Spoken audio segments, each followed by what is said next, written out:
Um, Fear of abandonment. Yeah.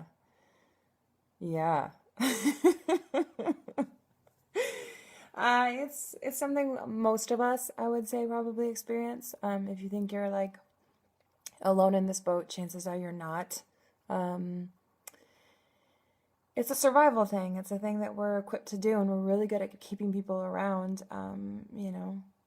For basic survival needs. This is like an innate animalistic thing in us. And then we get conditions from when we're younger, and depending on how we were raised and who responded to us when we were crying, and how many other siblings we had, and how much parental time we had, or if there were parents around at all, or whatever, that kind of determines our attachment style. And it doesn't mean that it can't be examined and looked at and explored, but it's kind of something that's fairly consistent that runs in us, and is a beautiful thing to befriend and get to know. And I newly have gotten to know the side of myself and invited it in and acknowledged, like, I'm a clinger. And, dealt with the guilt and shame around that. And especially as I come into this tantric world, and there's a lot of free spirits or nomads or people who travel around the world who I was interpreting as that they must be immune to this, that they must be free, right? And the word freedom is used a lot in this community. And just allowing myself to feel all of that and acknowledge that I like who I am. I like that I love deeply. I like that I love till the end of time. I like that sometimes I have needs and wants and desires, and need and want to be met in that. And I'm not going to play it cool. So I've been seeing someone here in San Diego. I just decided, like yesterday, that I'm going to leave the end of January instead of the end of February and go back to Michigan for love. That my heart is calling me there. And clients, really good clients. So that there's an abundance there. That's not here. It's been kind of a struggle. But this being has been one of the nicest, if not the nicest parts about being here. And yet, it has been very casual, and that I've allowed it to be.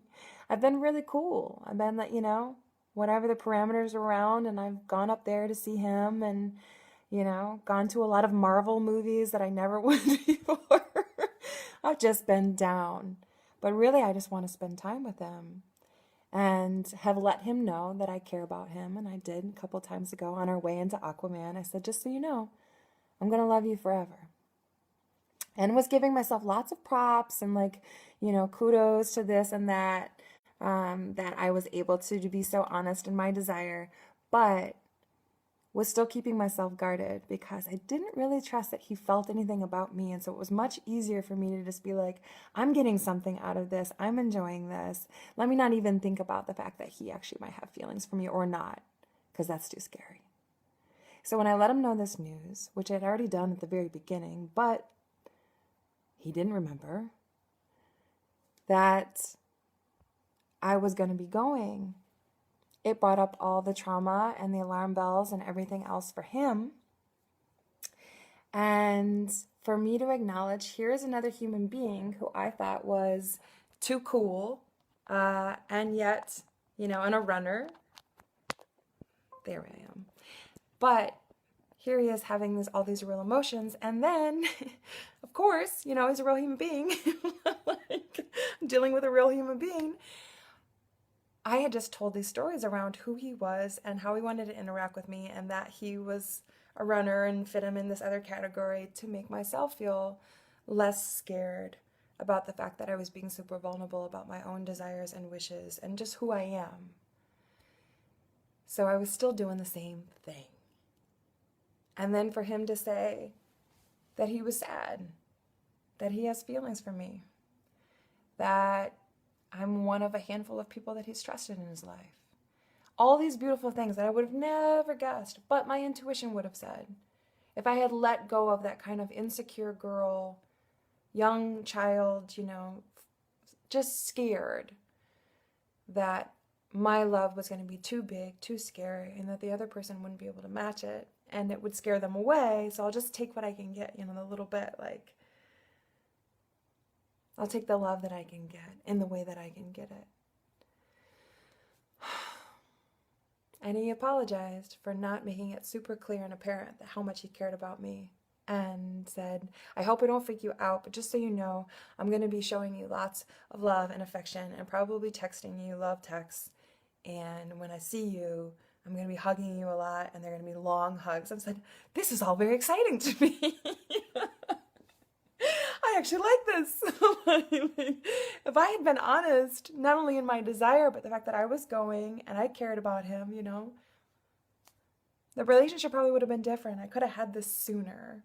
I'm so glad to have it now. I'm not going to do the regret and the shame and the blame on him or me, and just acknowledge that this unfolded the way it was supposed to, and it's beautiful, and it was safe for both him and me to kind of let these patterns, these shadows unfurl and expose themselves.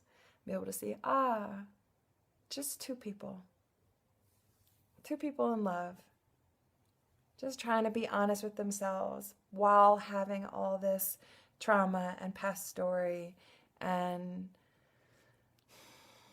just complication around something that really doesn't have to be complicated, when we're really radically honest with ourselves.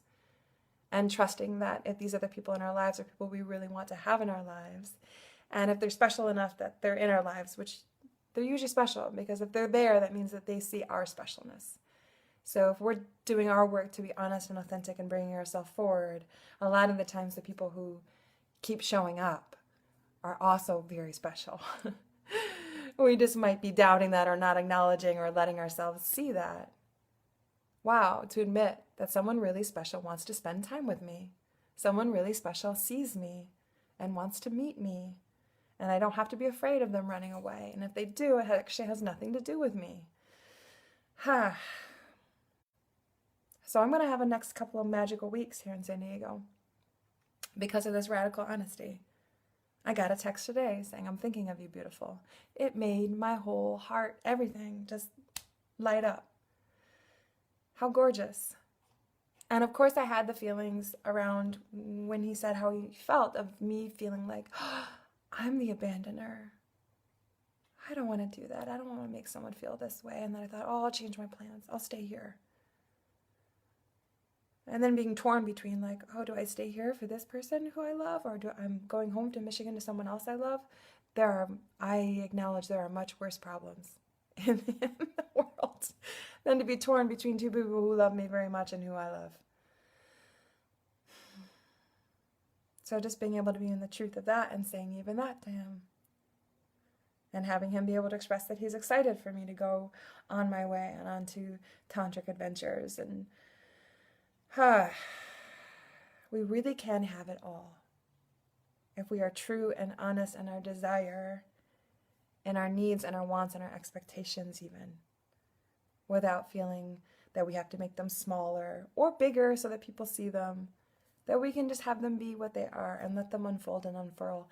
And the people who are in our lives for a reason are going to be able to interact with those in their own very interesting way, and we don't have to save them from it. We do not have to save people from ourselves, from being too much, from being too much love, from being too much accountability, from being too big, period. I wish you much radical honesty today with yourself, with your loved ones. Just naming what's there without trying to fix it or excuse it or make it into something bigger than just like, this is how I feel today. This is how this made me feel today. Here's how I feel about you. Thank you for being in my life. Here's how it makes me feel. Thank you for seeing me. Thank you for feeling me. Thank you for seeing me. Thank you for feeling me. I see and feel you too.